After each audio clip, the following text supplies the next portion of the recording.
kitchen. Let's make a pecan pie.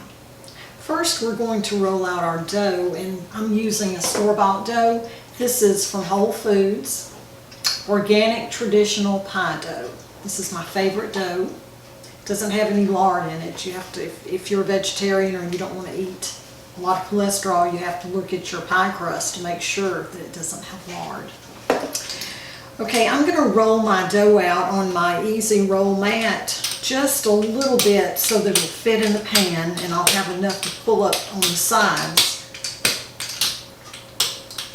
Pecan pies are good at Christmas, any time of the year. We go to Tommy King Pecan Company in Notasulga, Alabama every year around November, December, and get their fresh pecans. Bring them home and put them in gallon bags and freeze them. Any nut that you buy at the store, you need to put in the freezer when you bring it home so that it'll stay fresh.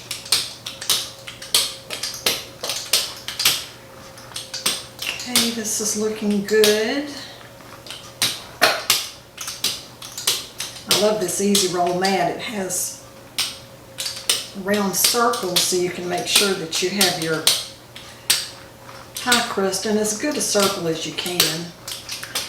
Okay, I always spray my pan because especially with a pecan pie, if you don't spray your pan, it can stick. So when you cut it, some of the crust stays in the pan and you don't want that.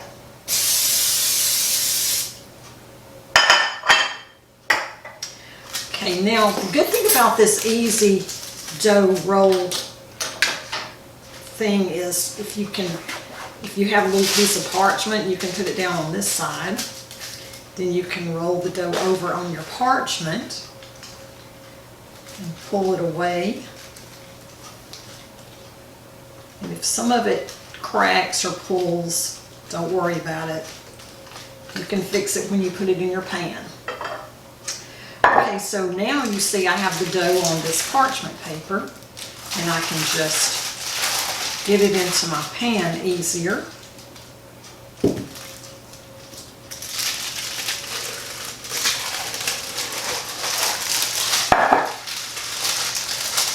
And pull the parchment off. So now I'm going to fit my crust into the pan. This crust wasn't exactly thawed out, but it's getting to where it's sticking together now that it's thawing out more. So you can just push it together with your fingers. And you want to make sure that the dough comes up on the sides of the pan, because when it cooks, it will shrink.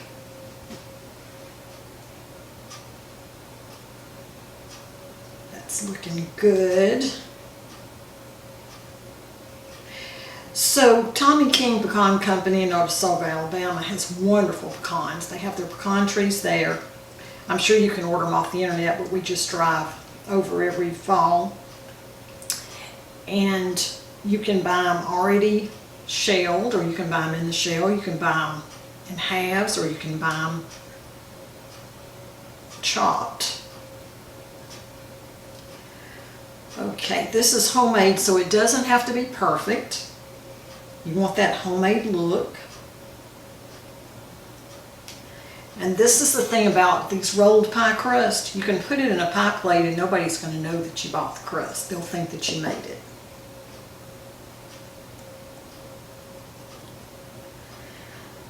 Okay, now I'm going to take a fork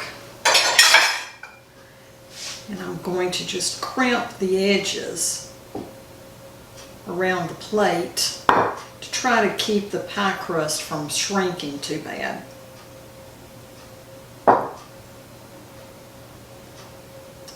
This looks good. This is a 9-inch pie pan.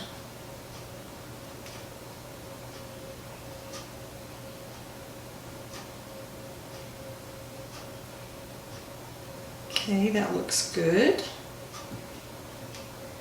So now we have our pie crust ready for our pie.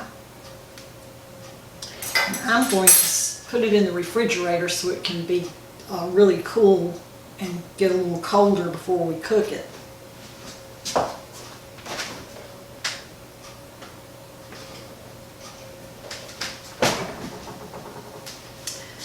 Let me get rid of this.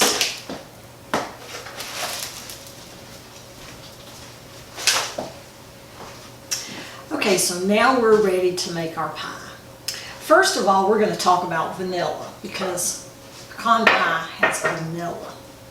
Now, I make my own vanilla. This one I make using vodka. This one is made using brandy. And this one is made using bourbon.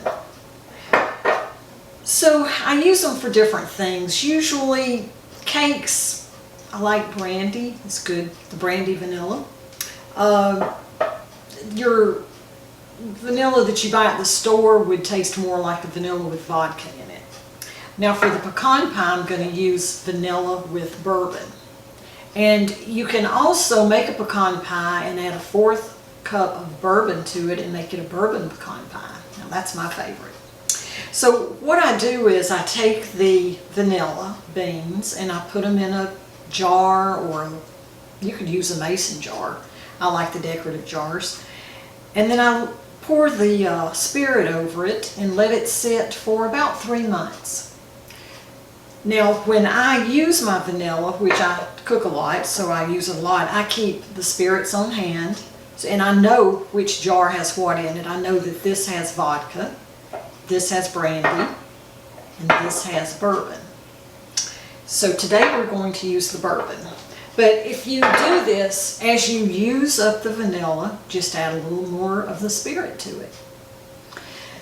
Okay, now we're going to mix up the ingredients for the pecan pie.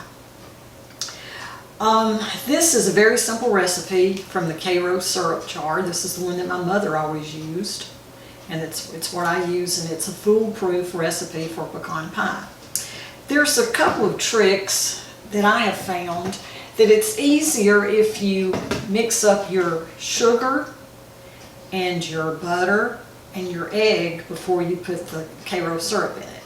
So that's what we're going to do. We need 1 cup of sugar.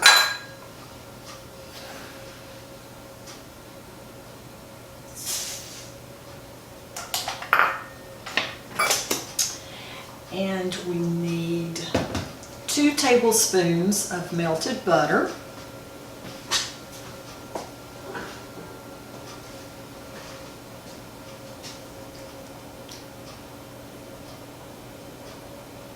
Nice. Okay, I'm going to mix that up.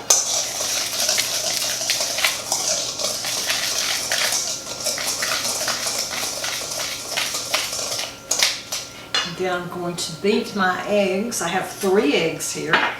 So that's 1 cup of sugar, 2 tablespoons of melted butter, and 3 eggs beaten.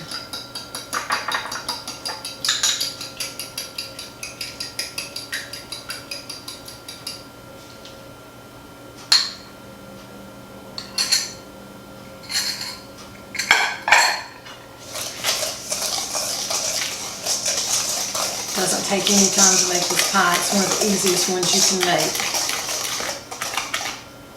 Okay, now we're going to use a cup of Karo syrup. And the trick to keeping things from sticking into your measuring cups is spray with a little cooking spray or oil. Honey, Karo syrup, maple syrup, all that stuff will stick. So we do a cup of Karo syrup.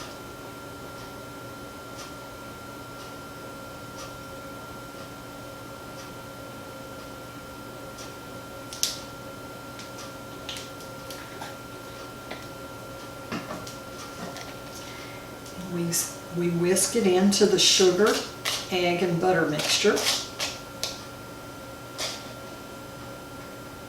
See how easy that's coming out?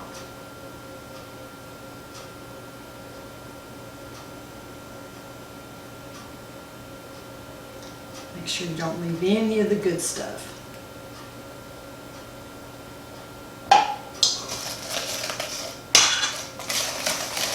So that makes it easier to get this Karo syrup and sugar and everything mixed together.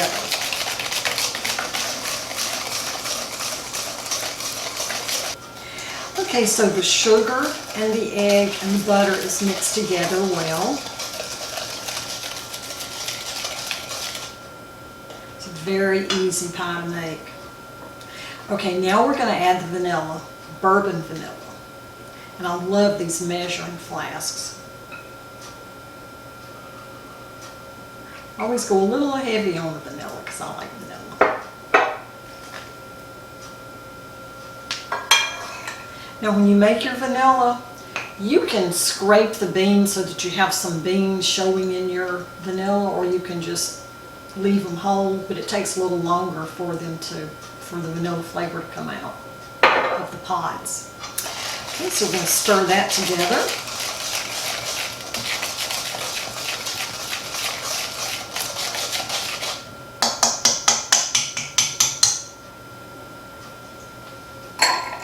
So now we're going to add 1.5 cups of pecans.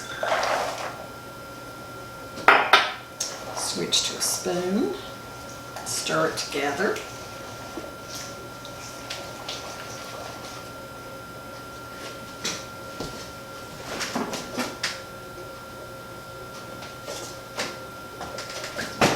Here's our pretty pie crust. So you just pour the pie into the crust. It has to bake for about 45 to 60 minutes. I usually go on the 60-minute side for the hour to make sure that it's done all the way through, because you don't want it to be runny in the middle.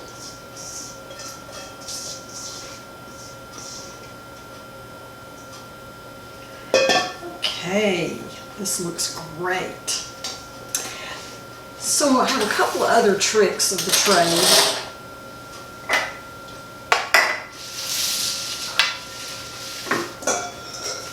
I always bake my pies on a pan with parchment paper or aluminum foil, because you never know when it's going to bubble out and mess up your oven. The other thing I use is this silicone pie crust protector, because your pie crust will get brown before the rest of the pie does. And this will let your pie crust brown, but it'll keep it from burning or getting too brown.